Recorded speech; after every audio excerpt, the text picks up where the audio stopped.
Yay! So this is my vlog number 100. Number 100, and also I passed 800 subscribers. Woo! Thank you to everyone who subscribed. But for this video, I'm going to answer some questions I've been saving up.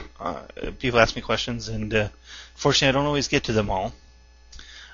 My project that I'm doing here is I'm trying to hand paint this onto the banner that came with the Ironclad Dreadnought, which I'm using as a Furiosa, of course. So I'm going to be working on this while I'm talking, kinda. The best recommendation I can make is like what other people say: pick the models you like and play that army to start with. And then if you want to get competitive, then you can adjust armies if you need to, or adjust your list or something like that in the future. So, next question is, hey man, I just became in possession of a lot of money and ripped between the green boys or the Blood Angels. With orcs, what is the competitive tourney list? Well, the best competitive tourney lists are still the hordes. The problem with those is time. Most tournaments have a time limit, and until you get really good at moving, 150 models and rolling fast and doing things quickly, you're going to be running into time problems a lot. So the next thing with that would be battle wagon spam. The 2 to 3 battle wagons, kept custom force field, carrying lots of killy stuff. So there's, my best recommendation of that is go over to the WoW forums, just do a search for that, and it'll come up. And there's a lot of army lists there. Of course, Warster has army lists, Dakadak has army lists. Go find something that you think you like and give it a try. Competitive, you want to stick with the basics: boys, ludas, Snickrot, KFF, the basics of the Orc Codex, the good stuff. Stick with those, and you'll be competitive. Mainly ludas. Ludas are really good. Boys and ludas. Even if you make a list with nothing but a KFF, boys and ludas, you'll be competitive. You may not always win, but it'll be competitive. Hey, next, and that was by Mr. Dreamblade. Sorry. Next question. Hey, I'm playing a list with 5 tank busters and a stolen truck. Do you think it'll work with 2 tank hammers and a boss pole and PK knob? A small B01 Skittles. No, I don't think it'll work. 5 tank busters is nowhere near enough, especially with 2 tank hammers. That gives you 3 shots. That means you might hit with 1 a turn when shooting. You have to shoot. And I've never been a fan of the stolen truck, because that leaves you a small mob of 12 boys out in the middle of nowhere. That is just not very useful that way. So I don't think that'll list. Now, if you're going to go with a full unit of 12 tank busters with 1 tank hammer, then that's another question. Then maybe it'll be worth it, but not with 5. After reading the fluff a bit, couldn't you also use the guns from other races as well, i.e. Eldar, Tau, etc.? A-U-Y-U-R-Gal, or Urgal, whatever.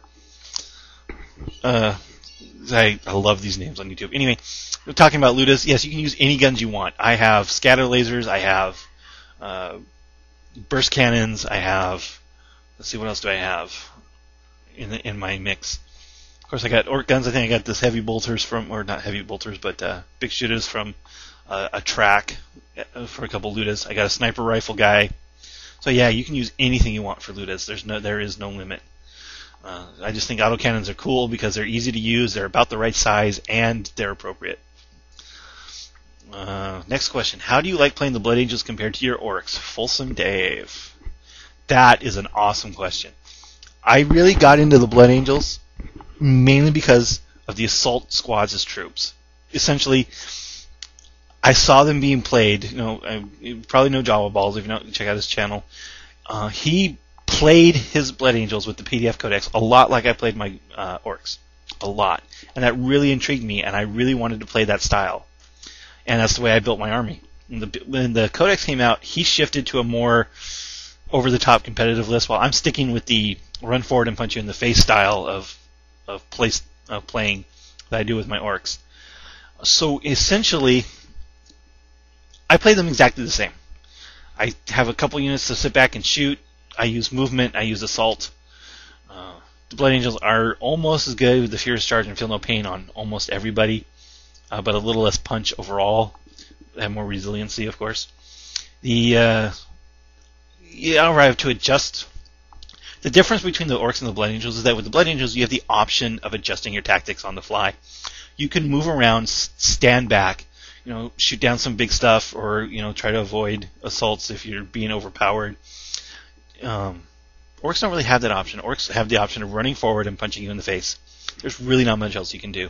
The Blood Angels have enough firepower that they can adjust and move around and do other things before assaults or to control assaults, which the Orcs really lack.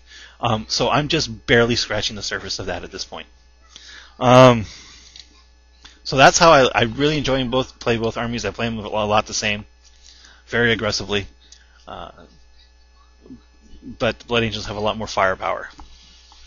I mean, with 2 Ball Predators that I play, got 2 Furiosa Dreadnoughts, and that's just a lot of shots going out, and a lot of mobility that also usually lacking in the Orcs.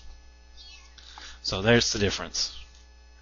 Where do you think is a good place to put a KFF mech in an Orc army? Alex F18. 2 good places. The obvious and best place is inside a battle wagon. Not only does this extend the range of the KFF, because then you're measuring 6 inches from the hull instead of 6 inches from the base of the mech, but it gives the mech protection, and you can shoot out of it, and the mech can fix the battle wagon when he's inside. Unlike, say, a Tech Marine that has to be outside, the mech is allowed to fix it while inside. So with Grot Riggers, that gives you 2 chances to fix and immobilize per turn, or fire or fix a weapon destroyed and shoot it that same turn. So that's a great place if you're not playing with battle wagons. And the next best place is with a 30 boy unit that's not your lead unit. You want to have 30 boys in front and 30 boys behind, and the guys behind have the KFF mech in it for survivability, and that way they get a 4+ from the guys in front. So the guys in front have a 5+, everyone behind has a 4+. That's awesome. And you can give the mech the boss, if you want to avoid the knob, save some points, give the mech the power claw and boss pole. That works very well. Let's see. Mark, I was wondering if you could give me some tips when painting tanks. I've just bought a Ball Predator and I was finding the tanks the hardest.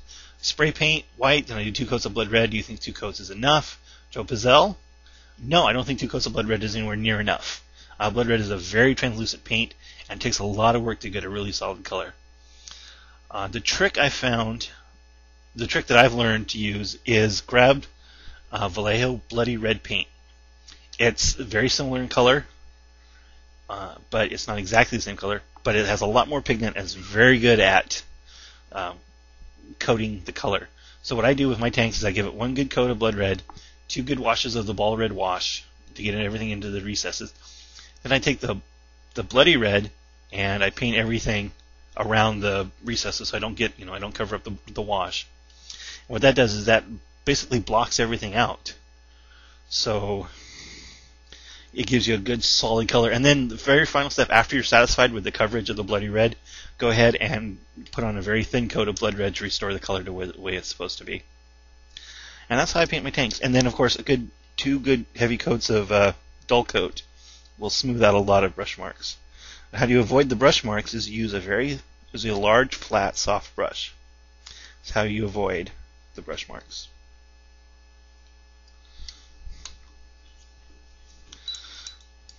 For the last set of tanks, this is the one I've used. Oops, I dropped it.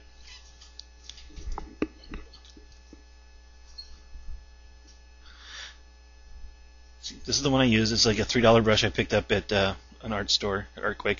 But the important thing is to get very, very soft bristle brushes. The softer they are, the less chances you have of doing any brush strokes. So with a soft, wide, flat brush to get those large areas, make sure your paints are very thin. Do a lot of coats if you're using only blood red. If you're using the bloody red, you don't need as many coats. I found that actually 2 to 3 is the most you're going to need, and then a very thin coat of blood red on top to give the final color the correctness. And after the dull coat, you get a very smooth finish. This is very important when using the bloody red to get a good soft coat. A good smooth coat is Flow Aid. You can get it from Reaper. You can get it through art stores from Liquitex. There's lots of videos out there on Flow Aid. Grab one and use it when you're doing your tanks, and you will be very, very satisfied. So that's it for my 100th vlog video. That's it. I'm done. That's all the questions I have for today. And so I guess I will see you next time.